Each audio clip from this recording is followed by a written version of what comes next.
వాళ్ళని తీసుకెళ్లి వేరే స్కూల్లో ఏం జాయిన్ చేయట్లేదండి.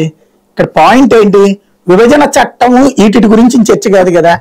ఓట్ల ట్రాన్స్ఫర్ అన్నటువంటిది వాళ్ళ ముగ్గురికి అవుతుందా లేదా, మీకు అప్పుడు ఎట్లాంటి పరిస్థితి వస్తాయి? ఎందుకంటే వాళ్ళ ముగ్గురు కలిసినటువంటి సందర్భంలో 46.5% ఓట్లతో గెలిచారు, మీరు అప్పుడు 45%. మీరు అప్పటికి ఒకసారి కూడా పరిపాలన చేయలే. ఇప్పుడు మీరు పరిపాలన చేశారు, ప్రభుత్వ వ్యతిరేక ఓటు ఉంటది. అదే సందర్భంలో వాళ్ళు ముగ్గురు కలుస్తున్నారు, ప్లస్ మోడీ మళ్ళీ వస్తాడన్నటువంటి ఫీలింగ్ ఉంది. అప్పుడు మీ పరిస్థితి ఏంటి? సాయి గారు ఒక మాట అనండి, మోడీలో అన్ని సార్లు కూడా ఓడిపోతున్నాడులే కానీ మోడీ ఒక్కసారి ఏం కరెక్ట్, ఓడిపోయే సార్లు ఆయన ఓడిపోతున్నాడు, గెలిచే సార్లు ఆయన గెలుస్తున్నాడు. మోడీ గురించి మేము భయపడం కదా.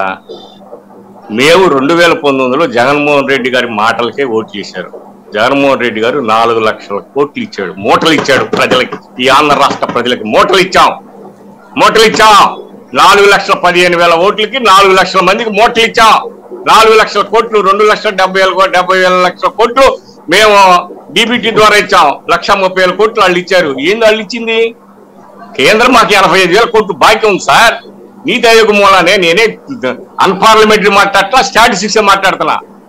నేనే అన్పార్లమెంటరీ మాట్లాడట్లా, బంగారు బిస్కెట్లు పోయిసా ఉంటుంది కదా, అవి ఏరుకోమని రేపు ఇచ్చి ఇవ్వమని జనానికి, వాళ్ళు జనం అడుగుతారు కదా. భాషలో ఉన్నటువంటి తేడా నాటు భాష వలన వస్తున్న సమస్య. మూటలు ఇవ్వడం ఏంది నాకు అర్థం కాలా. మూటలు ఇవ్వడం జనానికి డబ్బులు, దాన్ని డబ్బులు ఇవ్వడాన్ని మూటలు ఇవ్వడం అంటారా? మరి మూటే కదా. అది అది సంస్కారవంతమైన భాషేనా? మూటలు ఇవ్వడాలు, బిస్కెట్లు ఇవ్వడాలు, మీ భాషలో సంస్కారం అలవాటు చేసుకోండి. మూట తీసుకెళ్ళి ఇస్తారా?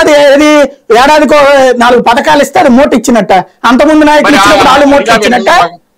పల్లెటూరులో ఒక ఆమె 18,000 ఇచ్చిందండి, ఆ మూట కట్టుకుని పోద్దా, బాక్స్ పెట్టుకుని పోద్దా? మూటల్లో మోసుకెళ్తారా డబ్బులు? 18,000 కూడా మరి మూట కట్టుకుని ఎంత పోతే అంటే ఏమైనా రూపాయి చిల్లర ఏమైనా ఇస్తున్నారా మూట మోసుకెళ్ళడానికి? మూటే అహంకారం, రాజకీయ అహంకారం అంటారు, అధికారపు బొలుపు అంటారు దాన్ని. ఆ పదం అధికారపు బొలుపు వస్తుంది, గుర్తుపెట్టుకోండి. భాషా సంస్కారం నేర్చుకోండి. మూట 18,000 రూపాయలకి మూట అయిపోద్దా? మూటే కాక ఏముంటుంది? 18,000 అంటే మూట అవుతుందా? ఏం భాష మాట్లాడుతున్నారు సార్ మీరు? బాగోదులేండి, మాట్లాడేటప్పుడు కొంచెం మన సంస్కారంగా మాట్లాడుకుందాం. మీరు మాట్లాడిన దాంట్లో సంస్కారం లోపిస్తుంది, అది ఆలోచించుకోండి. సంస్కారం కాదు, ఇస్తానంటున్నది సంస్కారం అవుతుందా? మీ విచక్షణ వదిలేస్తున్నా.